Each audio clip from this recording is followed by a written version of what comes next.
नमस्कार, शब्दकोश के सरोकार में आपका स्वागत है। मैं मोहनलाल मोदी। आज बात करूंगा विद्युत मंडल अथवा विद्युत वितरण कंपनी द्वारा कंज्यूमर की जेब काटने की तैयारी के बारे में।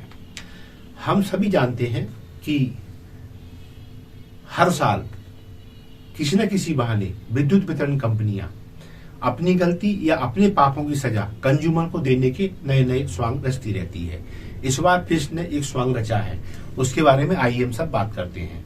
बात यह है कि विद्युत वितरण कंपनियां, मध्य प्रदेश की विद्युत वितरण कंपनियों को अनेक क्षेत्रों में बांटा गया है।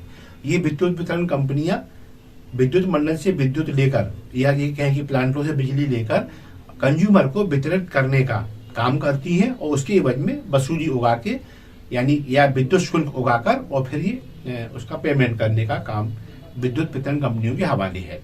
तो अब विद्युत वितरण कंपनी मध्य प्रदेश में जितनी भी है, इन्होंने अब एक नया षड्यंत्र ये रचा है कि बिजली की दरें बढ़ाई जाएं। इस आशय का आवेदन विद्युत वितरण कंपनियों की ओर से मध्य प्रदेश विद्युत नियामक आयोग के सामने प्रस्तुत हो चुका है।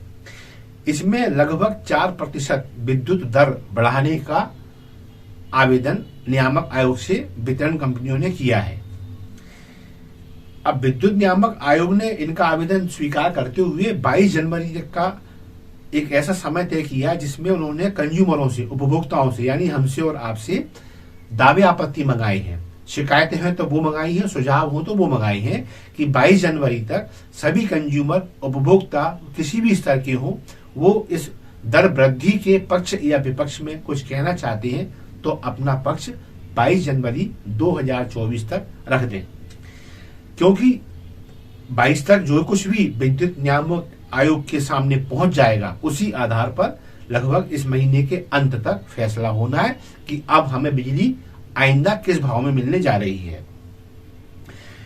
तो अब सवाल ये आता है कि विद्युत दर बढ़ाई जाए यानी विद्युत वितरण कंपनी को हटा हो रहा है, इसका मतलब तो फिर ये नौबत क्यों आई? अब इस पे आते हैं और इसमें जनता का क्या दोष है, इस पर भी गौर करेंगे। एक नियम होता है कि जितना खपत कंज्यूमर करता है उसके पास उतना बिल आता है और उतना वो भुगतान तयशुदा अवधि में कर देता है। यानी उपभोक्ता ने जितनी बिजली का उपभोग किया उसका उसने भुगतान कर दिया और यदि वो सब्सिडी के दायरे में आता है तो सब्सिडी सरकार ने दे दी। तो फिर अब बिजली की दर बढ़ाने का अवसर क्यों आया? तो यदि हम ये कहें पहली बात तो कि हमने जितनी बिजली कंज्यूम की उतना हमने बिल भर दिया तो फिर जनता निर्दोष, वो अपने काम से फारिग हो गई।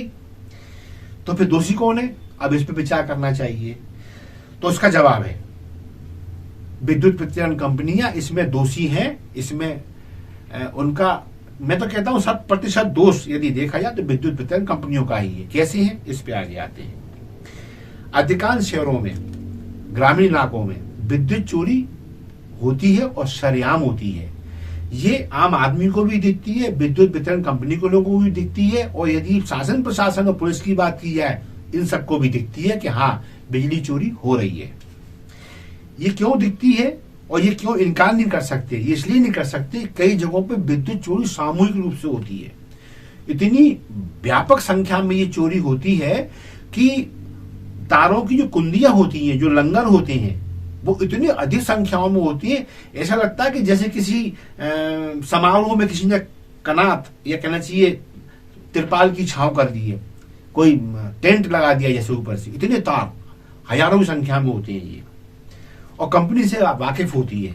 ऐसा नहीं है कि कहीं एक अवैध कॉलोनी है या वैध कॉलोनी है, वहां 500 लोग या 1000 लोग इकट्ठी चोरी कर रहे हैं, सबके अपने अपने कुंदे पड़े हुए हैं, तो कंपनी के लोगों को दिखाई ना देता हो, ये संभव ही नहीं है। क्योंकि उस इलाके में कुछ वैध कनेक्शन भी होंगे और वैध कनेक्शनों की जब रीडिंग लेने के लिए वहां रीडर जाते हैं तो क्या वो रिपोर्ट नहीं करते होंगे अधिकारियों को, साहब हमने 10-25 लोगों की रीडिंग तो ले ली, वहां क्यों इतनी कनेक्शन है, लेकिन इससे 10 गुना, 20 गुना, 50 गुना, 100 गुना तो अवैध कनेक्शन है। तो ये रीडर बताते हैं और अधिकारियों को मालूम है, इसके बावजूद भी कार्रवाई नहीं होती। तो फिर आखिर क्यों बंद है? ये आंखें इसलिए बंद हैं कि इस विद्युत चोरी में कंज्यूमर, कौन सा अवैध कंज्यूमर, इसे कहेंगे विद्युत चोर, इनकी और विद्युत वितरण कंपनियों की सांठगांठ होती है। अब सांठगांठ कैसी होती है? अनेक जगहों पर चर्चाएं, जब हमने अपने आप को पत्रकार ना बता के हमने आम जनता से चर्चाएं की और खासकर उन क्षेत्रों में चर्चाएं की जहाँ विद्युत चोरी होती है, तो निकल के क्या आया कि वहां एक वसूली होती है। ये वसूली निसंदेह एक न्यूनतम आधार पर होती है और ये वसूली एक व्यक्ति, कभी कभी कोई रीडर होता है, कभी कोई विद्युत वितरण कंपनी का तृतीय चतुर्थ श्रेणी का व्यक्ति होता है, या फिर वहीं का कोई खलीफा उस विद्युत चोर के इलाके का वो वसूली करता है और फिर वो अपना हिस्सा बचा के बाकी वितरण कंपनियों के भ्रष्ट लोगों तक पहुंचा देता है। अब ये दावे किए जाते हैं कि कार्रवाई क्यों नहीं होती, तो इसमें यह कहा जाता है कि ये हिस्सा नीचे से लेकर ऊपर तक पहुंचता है जो करोड़ों रुपए में होता है। यही कारण है कि सबको दिखाई देता है लेकिन कार्रवाई विद्युत चोरी के खिलाफ नहीं होती। अब स्थिति ये आती है कि हम क्या समझें इसे, तो बात यह है इसमें कि जब कोई मेल लाइन जा रही है और उस मेल लाइन पर हजारों कुंदियां पड़ी हैं, हजारों लंगर पड़े हुए हैं, विद्युत चोरी हो रही है, इसके बावजूद भी आंखें बंद हैं, तो इससे भी ये प्रमाणित होता है कि हाँ, विद्युत चोरी जानबूझकर कराई जा रही है या जानबूझकर होने दी जा रही है। तो अब जिसमें कहे कि दाल में काला है, तो नहीं, ये गलत है।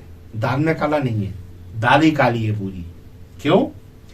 कि जो पैसा है ये वसूली का, ये अवैध जो वसूली होती है विद्युत वितरण के नाम पर, विद्युत चोरी के नाम पर, ये भ्रष्टों की जेब में जाती है। और जब विद्युत का पैसा जेबों में जाता है तो विद्युत वितरण कंपनी घाटे में जाती है, क्योंकि ये पैसा कायदे से विद्युत वितरण कंपनी का है और विद्युत वितरण कंपनी के माध्यम से ये पैसा वहां पहुंचता है जहां से बिजली आती है। तो अब जब कंपनी पे नहीं आ रहा तो वो वहां नहीं पहुंच रहा जहां से बिजली आती है, तो फिर इसे कह रहे हैं ये लाइन लॉस हो रहा है। इसलिए हम दर बढ़ाने के लिए विद्युत नियामक आयोग से निवेदन कर रहे हैं। ये चोरी शब्द का इस्तेमाल नहीं करते, विद्युत चोरी का ये शब्द का इस्तेमाल नहीं करते, ये लाइन लॉस शब्द का इस्तेमाल करते हैं। लाइन लॉस एक टेक्निकल शब्द के साथ वो कहीं ऑब्जर्व हो जाती है, कहीं नुकसान हो जाता है, कुछ भी, बहुत सारे टेक्निकल शब्द है इनके पास, तो ये लाइन लॉस के नाम पर ये बढ़ाने के लिए कहते हैं। तो अब बात ये है कि इन्होंने विद्युत नियामक आयोग से इस घाटे को पूरा करने के लिए दर बढ़ाने का आग्रह किया है कि आप बिजली महंगी करें, सीधी बात ये, बिजली महंगी करें। तो अब ये तलवार किस पे लटक गई है? कंज्यूमर पे, आप पे और हम पे। इससे बचने का तरीका क्या है? इससे बचने का तरीका ये कि हम और आप विद्युत नियामक आयोग के सामने 22 जनवरी से पहले अपनी आपत्तियां दर्ज कराएं, बिल्कुल वैधानिक तरीके से। और ये प्रत्यक्ष अप्रत्यक्ष दोनों तरह से आपत्तियां अपन कर सकते हैं, ऑनलाइन भी ऑफलाइन भी, जैसे भी हो। कंज्यूमरों को अपनी जागरूकता का परिचय देते हुए 22 जनवरी तक आपत्तियां विद्युत नियामक आयोग के सामने दर्ज कराना ही चाहिए, क्योंकि यदि आप चुप रहे तो आपकी जेब काटने की तैयारी पूरी हो चुकी है।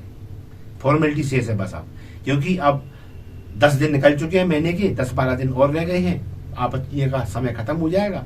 तो फिर जब आपत्तियां कम रह जाती हैं तो फिर इनका दावा मजबूत होता है, और दावा मजबूत हुआ तो बिजली महंगी होने जा रही है, इससे कोई रोक नहीं सकता। तो विद्युत नियामक आयोग के सामने अपनी वो दर्ज कराएं आप आपत्तियां, और इसका एक बेस भी है। उस बेस सीधा है कि या तो आपको चोरी दिख नहीं रही है, और दिख रही है तो फिर आप कार्रवाई नहीं कर रहे हैं, और कार्रवाई नहीं कर रहे हैं तो निश्चित है चोरी में शामिल है आप, आपका दायित्व है। भाई पुलिस के सामने चोरी हो और पुलिस चोर को ना पकड़े और चोर सामने मौजूद हो, तो इसका मतलब क्या हुआ? इसका मतलब यही है कि पुलिस और चोर मिले हुए हैं। यही बात विद्युत वितरण कंपनियों पर लागू होती है, क्योंकि इनके द्वारा चोरों के खिलाफ कार्रवाई नहीं किया जाना ये प्रतिबंधित करता है और ये साबित करता है कि हाँ, ये चोरी में शामिल है। दिखाई नहीं देता हो तो बात अलग है, लेकिन दिखाई दे रहा है फिर कार्रवाई नहीं हो रही है, तो विद्युत वितरण कंपनियों में बैठे भ्रष्ट अधिकारी अपनी जेबें भर रहे हैं, और उसका बोझ किस पे आ रहा है? कंज्यूमर पे। तो बस कंज्यूमरों से जनहित में ये आग्रह कि आप लोग 22 जनवरी तक अपनी आपत्तियां ऑनलाइन ऑफलाइन प्रत्यक्ष अप्रत्यक्ष विद्युत नियामक आयोग तक भेज देते हैं तो आप बचे रहेंगे, और नहीं तो आपकी जेब काटने की तैयारी विद्युत वितरण कंपनी कर चुकी है। बस इसी के साथ मैं मोहनलाल मोदी आज अनुमति चाहूंगा और आप सबसे ये अपील करूंगा, हमारे कंटेंट हमेशा जन सरोकारों से युक्त रहते हैं। प्लीज आप इन्हें लाइक करें, इन्हें शेयर करें और शब्द घोष आपका अपना चैनल है, इसे सब्सक्राइब करना ना भूलें। धन्यवाद। जय हिंद, जय भारत।